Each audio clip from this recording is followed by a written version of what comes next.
Kemudian pertanyaan selanjutnya, maksud orang baik, jodohnya wanita baik itu bagaimana? Maksudnya yang baik dapat yang baik, itu atau bagaimana? Oke, jadi dalam Quran jelas itu ya. Wat-thayyibatu lit-thayyibin wat-thayyibuna lit-thayyibat. Ini kadang orang kemudian mendikotomikan, mengklasifikasikan, kemudian kayak harusnya wanita baik mendapatkan suami yang baik. Atau ayat sebelumnya, potongan sebelumnya, jadi yang tidak baik mendapatkan tidak baik. Tapi ternyata dalam beberapa kasus ada orang baik, wanita baik mendapatkan suami tidak baik. Contohnya adalah Fir'aun dengan istrinya.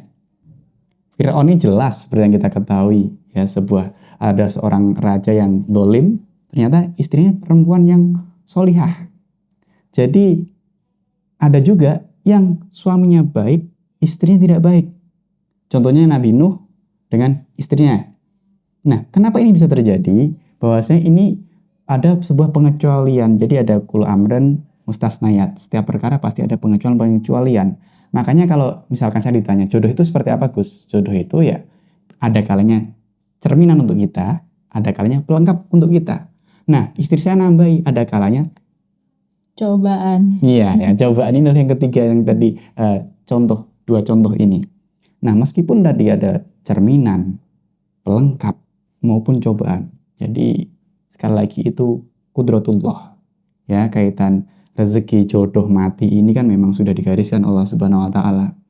Jadi bagaimana kita mensyukurinya kalau toh memang jodohnya dilalah sebagai pelengkap ataupun sebagai cerminan, ini enak. Tapi kalau menjadi cobaan, ya itu jadikanlah sebagai ladang pahala untuk jenengan.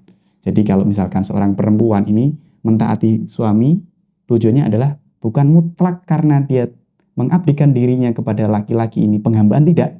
Tapi diniati untuk menjalankan ajaran agama yang bahwasanya seorang perempuan harus taat kepada suaminya selama dalam koridor tidak melanggar syariat agama Islam yang berlaku, seperti itu.